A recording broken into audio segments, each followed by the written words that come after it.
기사수첩 안진용입니다.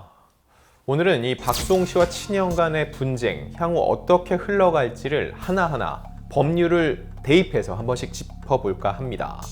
원래 이 친족 상도례라고 해서 처벌이 안 될 수도 있다, 이런 보도도 많이 나왔죠. 이 부분에 대해서도 제가 박수홍 씨 변호인을 통해서 이 친족 상도례에 해당되는 사안인지 아닌지에 대해서도 내용을 파악을 했거든요. 그 부분 오늘 자세히 짚어드리겠습니다.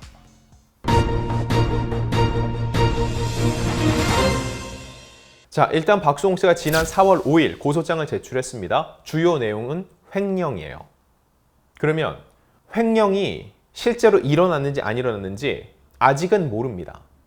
형이 결백할 수도 있어요. 오히려 박수홍 씨가 무리해서 문제를 제기한 걸 수도 있습니다.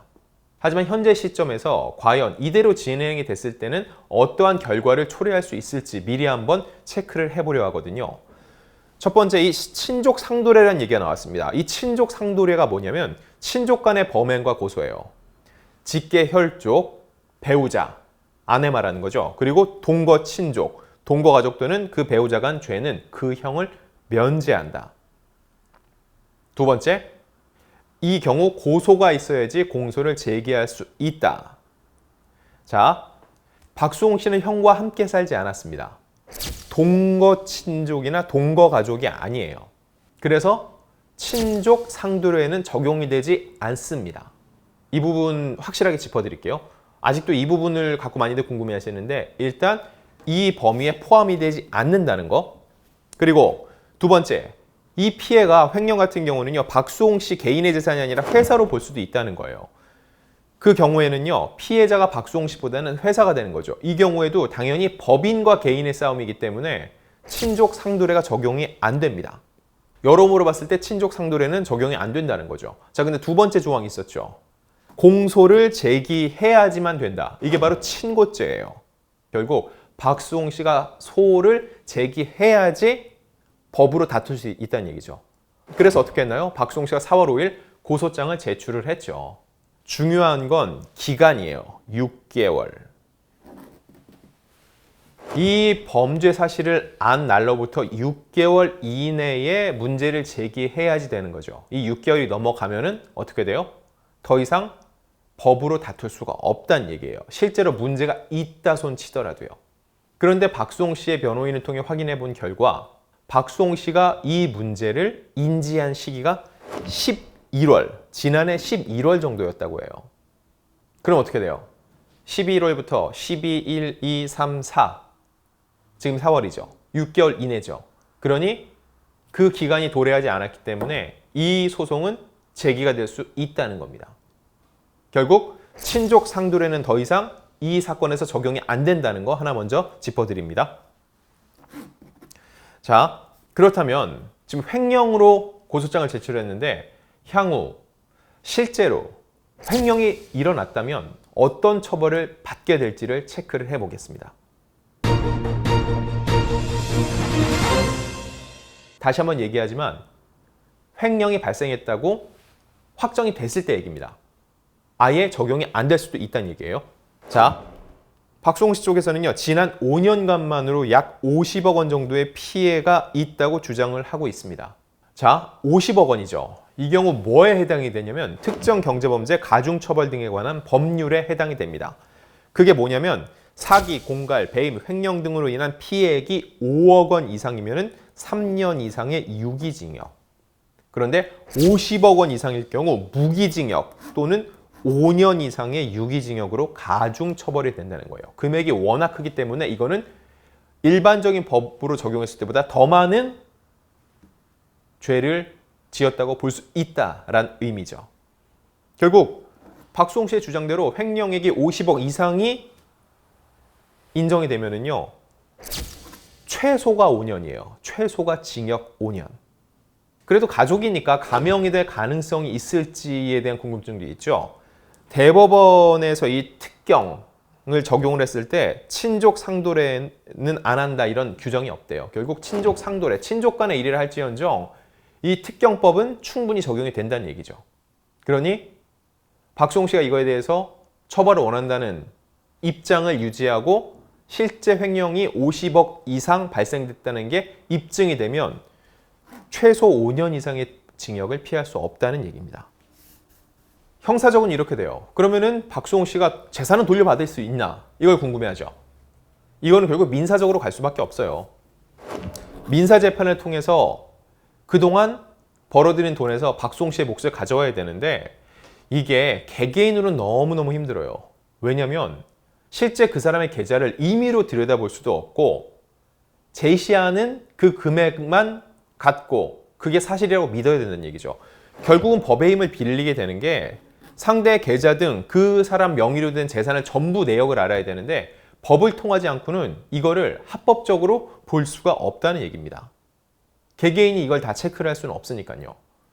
그래서 뭐 사람들이 그런 얘기 하잖아요. 재산을 실제는 이만큼인데 은닉을 했니, 미리 빼돌렸다 이런 얘기들 많이 하는 이유가 개개인으로는 이걸 막거나 뭔가 할 수가 없기 때문이에요.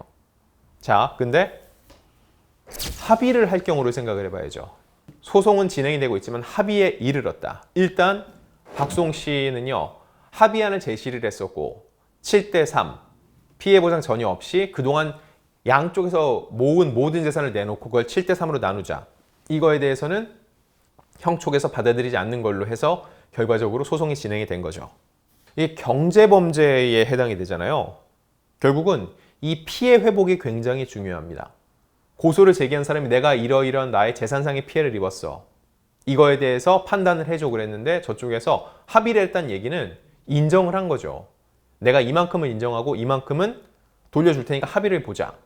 어쩔 수 없이 이 경제범죄는요. 실질적인 피해 회복이 양형, 형량을 정하는데 주요하게 영향을 미칩니다. 당연히 피해 회복이 충분히 이루어졌으면 감형이 되는 거고요. 피해 회복이 안 되면요. 그대로 실형이 나오는 게 불가피하다는 거죠. 그래서 이게 참 어려운 게 소송이 진행이 돼요. 그럼 변호사 비용 쓰고 법적으로 다투면서 서로 굉장히 많이 헐뜯을 수밖에 없죠. 감정이 더 상해요. 그리고 합의를 이룬다? 쉽지가 않아요.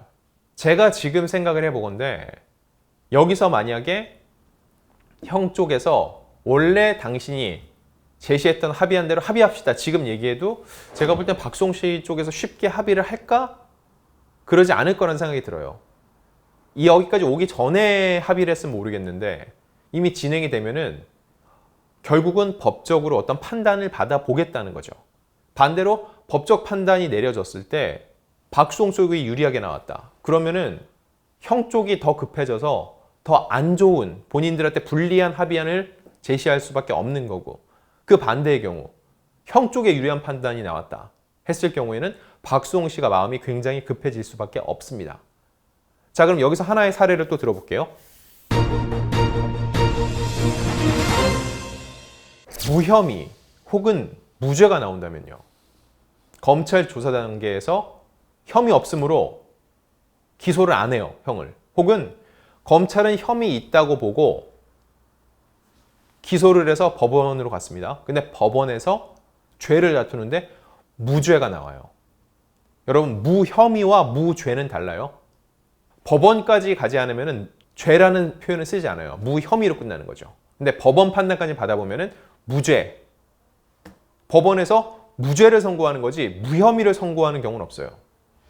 마찬가지로 검찰에서 경찰의 조사 후에 무혐의 처분을 하지 무죄 처분을 하지 않아요. 양쪽에서 쓰는 용어가 분명히 다릅니다. 그래서 무혐의 혹은 무죄 판결이 나왔을 경우 어떻게 될까? 친형 쪽에서 반대로 박수홍 씨를 상대로 무고죄로 소송을 제기할 수 있습니다. 무고죄는요.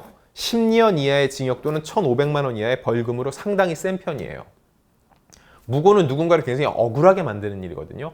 왜 사람들 그 얘기는 많이 하잖아요. 당하고는 살아도 억울한 건 못 참는다고요. 이런 것처럼 이미 피고소인 신분이 된 형이 이 판단을 바탕으로 해서 박수홍 씨를 상대로 무고죄 소송을 제기할 수도 있다는 겁니다. 만약 무혐의 혹은 무죄 판결이 나왔을 때 얘기죠. 이렇게 되면은 물론 이 무고죄에 따른 어느 수준의 처벌을 받겠지만 박수홍 씨 입장에서는 그 이상의 피해가 있을 수밖에 없어요. 왜냐하면 그동안 대중이 박수홍 씨를 엄청나게 지지를 해줬죠. 근데 알고 보니까 법원에서 경찰에서 다 까서 보니까 이거는 딱히 친형이 잘못이 있다고 볼 수 없는 데란 판결이 내려졌다. 이 경우에 박수홍 씨가 여론적으로 엄청난 질타를 받을 수밖에 없겠죠. 박수홍 씨는 이미 여기까지도 감안을 하고 이 소송을 진행한 거라 볼 수 있어요. 양쪽 입장에서 이미 절벽 끝에 서 있는 거예요. 그래서 제가 거듭 말씀드리지만 저도 마찬가지고 이 영상을 보시는 여러분도 마찬가지고 지금은 중립기어 딱 중간에 서 계시는 게 중요할 것 같아요. 심정적인 지지는 있겠지만 결정적인 판단은 결국 이제는 검찰과 그리고 법원의 몫입니다. 그래서 박수홍 씨의 변호인 측 역시 향후 법적인 판단을 받아보고 최대한 조용히 침묵을 지키겠다는 얘기를 했고 이건 친형 측도 마찬가지여야 돼요. 몇몇 매체에서 박수홍 씨의 확인되지 않은 사생활을 가지고 얘기를 하는데 이번 사태와는 본질적으로 전혀 들어맞지 않는 얘기들입니다. 오히려 친형에 대한 반감을 사는 요소가 될 수 있기 때문에 이제부터는 법의 판단이 내려질 때까지는요, 우리 모두 조금 더 조용히 지켜보는 게 중요합니다.